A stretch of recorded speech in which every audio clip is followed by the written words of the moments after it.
This man's life has lost its zest. For him, the kick's gone out of living.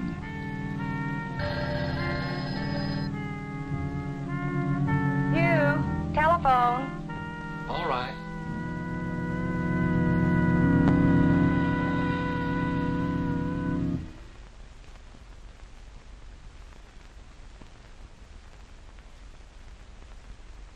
Hello.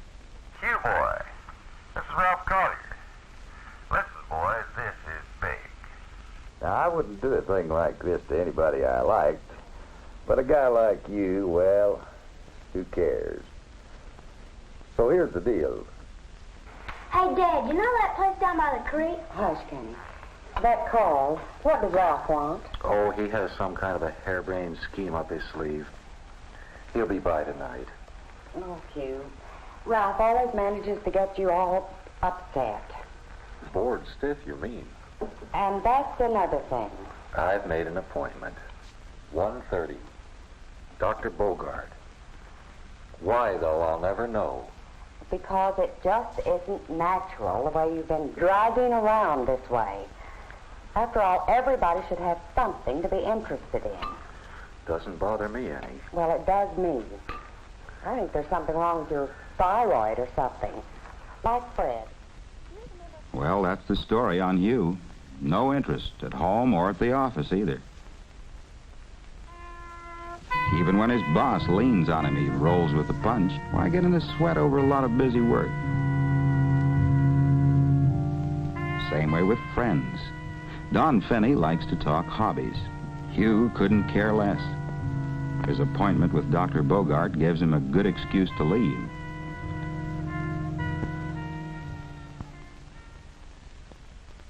Physically, Hugh's okay, the doctor reports. No thyroid deficiency to slow him down. But has he been shortchanging himself on sleep? Is he depressed about anything? Has trouble developed at work or at home? The answer's no. The verdict? Boredom. Dr. Bogart's advice is for Hugh to find some all-consuming interest in life. What kind of nonsense is that? You flat can't do it. Hugh's condition may be serious. He'd better check with Dr. Jeffers over in the medical center. Not a psychiatrist. Yes, a psychiatrist. Boredom's an emotional state. Out of hand, it calls for specialized treatment. Well, maybe only, well, why make a federal case out of it? After all, what difference does it make if a man's bored? What harm can it do?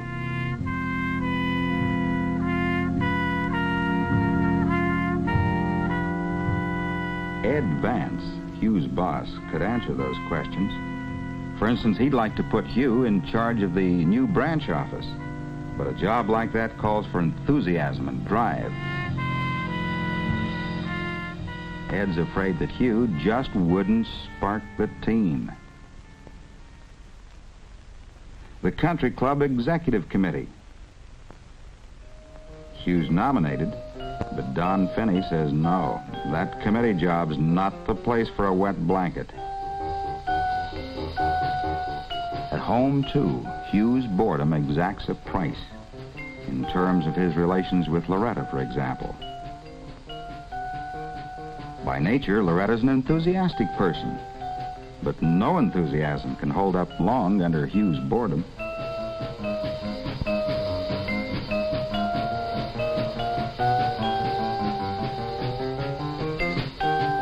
It's happened so many times.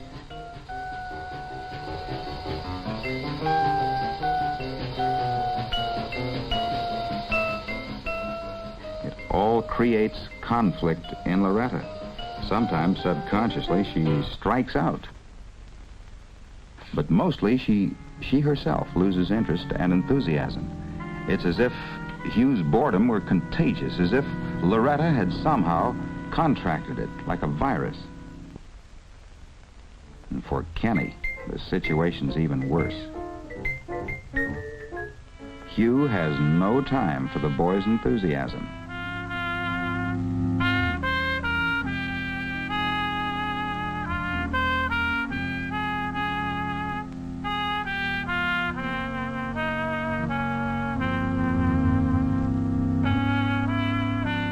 How long will Kenny be able to stay interested himself?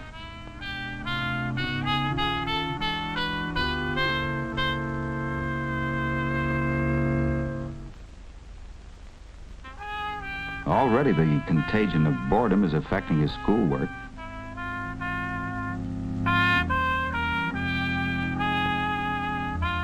Disciplinary problems are beginning to develop also, problems that tie in closely with Kenny's boredom. Presents don't help. Neither does punishment. Ken's grades keep going down. What to do about it? What not to do comes easier. It's like with Ann Galloway down the block. She's bored, so she drinks.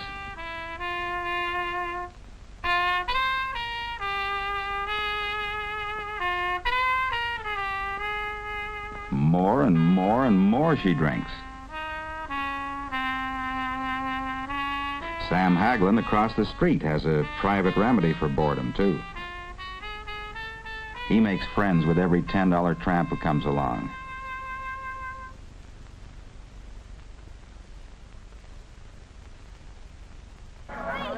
Young Link Nagel down at the filling station gets his kicks racing the cops. Trouble is, that kind of business can get you into some pretty messy situations. And more important, it doesn't really solve the problem of boredom at all. You forget your frustrations for the moment, sure, but there's no real satisfaction.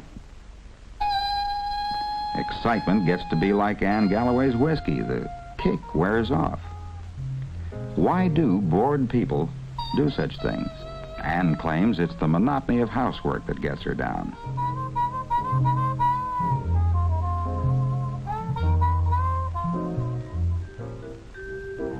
She dealt satisfactorily with monotony when she had a job, though, back before she was married. Actually, her real trouble isn't monotony. It's that she grew up feeling that being a woman, a housewife, is an empty, meaningless, thankless task. Her job, on the other hand, was exciting and meaningful. But Ann's husband won't hear of her working now. The result? Inner conflict for Ann. Conflict between the demands of marriage and her personal hunger for a feeling of self-worth. Her boredom, her drinking, they're the symptoms of that conflict. Sam Haglund claims his trouble is his wife's stupidity. It bores him to distraction.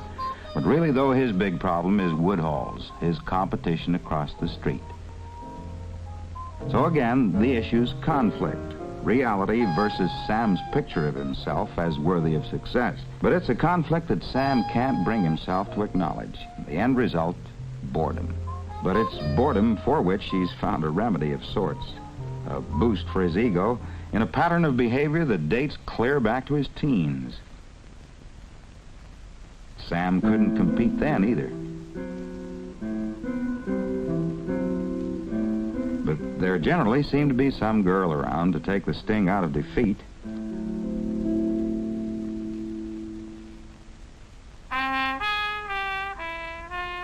Link Nagel, he breaks the monotony of slum life by shooting craps.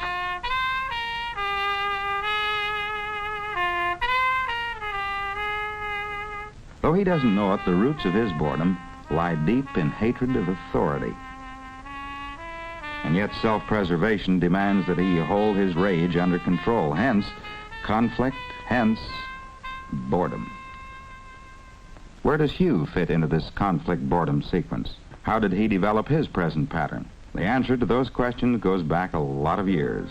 When Hugh was a baby, he acted spontaneously, did just what he felt like without restriction. And then his mother began to interfere with input and outgo, telling him when to go to sleep, when to wake up, enraging him, soothing him. He learned that sidewalks are hard, stoves are hot, and even little girls can bite. Cleanliness became a virtue, so did green beans. and obedience to orders. He learned that his mother could be shocked. And by the time he reached school age, he stammered just a little. Other kids laughed. He tried to pretend that he didn't care. He worked harder and harder in school so that he could show them that he was just as good as they were. Arithmetic seemed to come easiest for him. Later, algebra was a cinch. In geometry, he got straight A's. Not that helped much on the dance floor. Mostly, he still spent his spare time alone. Hugh's father was his best friend. He taught him all about tools, about machinery, about hunting, about people, especially that people with white shirts have money and people with blue shirts don't. Hugh's father hated the white shirts' prosperity. They'd created nothing, and yet workers still couldn't meet their bills. To Hugh's mother, the creation part didn't matter. To her, it was money that was important. Hugh could see her side when the time came to meet his father's funeral expenses. The loneliness was even worse.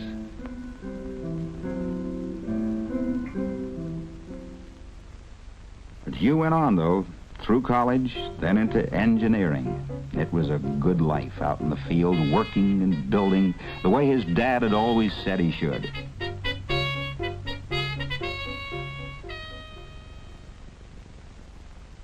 And then he met a girl, the girl. Only it turned out that Loretta didn't like the kind of life a construction tramp leads. When Hugh got the chance for an office job, he grabbed it. But then Loretta began to object to other things. She didn't like Hugh's friends. She didn't like his crudities, his fussing with mechanical gadgets. If Hugh put up a fight, well, there were always those headaches she had. Always seemed to come at bedtime. Not that Hugh struggled very hard. His mother had trained him too well for that.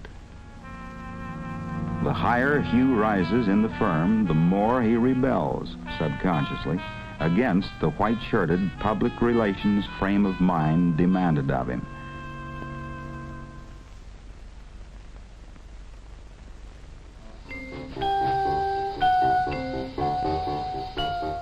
And yet his family and his financial problems tie him closer and closer to his job. It's a conflict situation. Instead of acknowledging how he feels, he hides his anger behind a bland mask of false cordiality, public relations. The people that Loretta forces him to meet socially are dull and boring. He's cut off from the field projects he loves. In the cause of clean hands, Loretta has ruled his workshop out of bounds. His relationships with Loretta have deteriorated badly. Night after night, it's the same. Too torn by internal conflict to fight, he sees himself through the eyes of his mother and Loretta. Instead of looking to his own desires, he takes it for granted his main goal in life should be to meet standards set by his wife.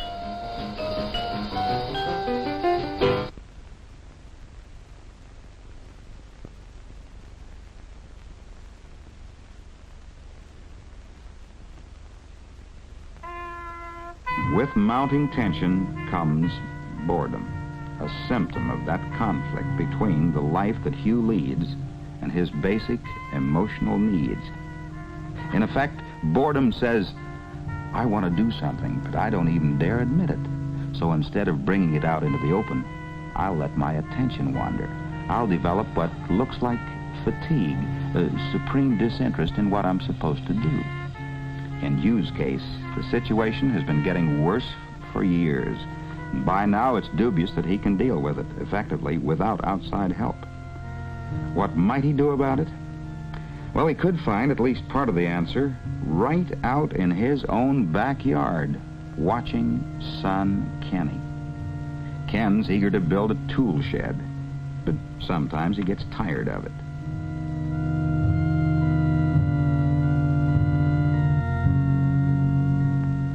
Football offers a change of pace. Swimming, too. Bike riding. In other words, there's variety in Ken's interests, and change itself is a remedy for mild degrees of boredom, as well as a universal human need. If you do enough different things, there will be little chance to grow bored with any one of them. Ed Vance is another one who could teach Hugh ways to deal with boredom, because Ed's so taken up with striving to outdo the competition that he's hardly aware of all the busy work he has to handle. His drive to win shapes his whole way of living. He makes no pretense that it doesn't. Whether he's hiring a rival's key man or just playing poker at home on Saturday night. To fight boredom, then, each of us needs to take a cold, clear look at the rules he lives by. For only thus can we resolve our conflicts. We must face our drives with utter honesty, release our tensions, satisfy our inner needs. A case in point, Don Finney has a need to dominate.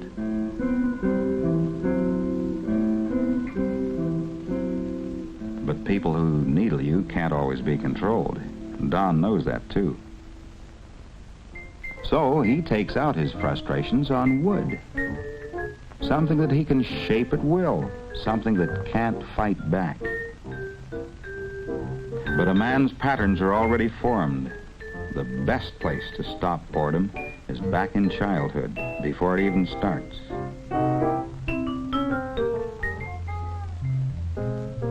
Interest is such a fragile thing. It dies so easily.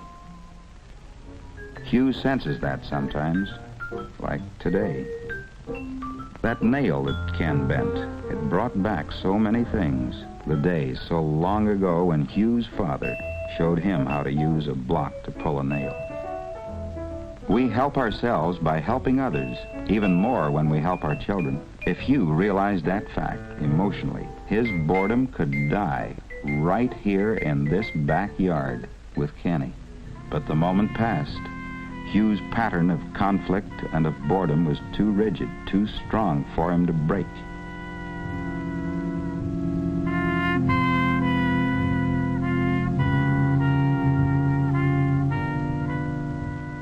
Another crisis came that night when Ralph Collier followed up his morning phone call. Well, there it is, boy. Biggest contract our outfit's ever landed. But where do I fit in? Are you kidding? A job like this requires a real field man. Well, I came to the best I know. Ralph? Do you mean you'd put me in charge of this whole job? What else? Boy.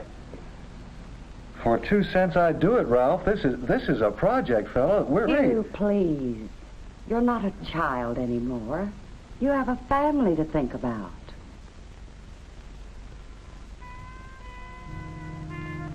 She's right, Ralph. You, boy, you don't know what you're saying. Why, this is the greatest challenge you've ever been offered. No go, Ralph. No go. Are you really serious? Serious, Ralph. Just chalk it up to my work judgment.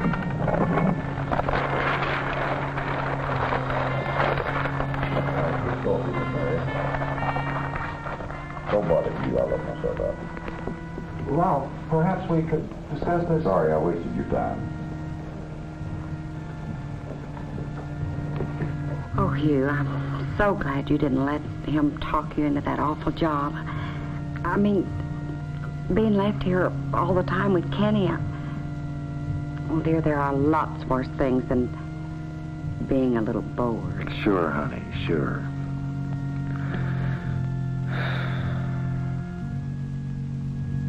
The day is ended, a day to plunge Hugh even deeper into boredom. And yet there still is hope for him, for out of the day's events, a dim awareness is growing in him, a vague realization that perhaps the road he's on isn't quite the one he wants to travel. Though alone, he's no longer capable of decisive action.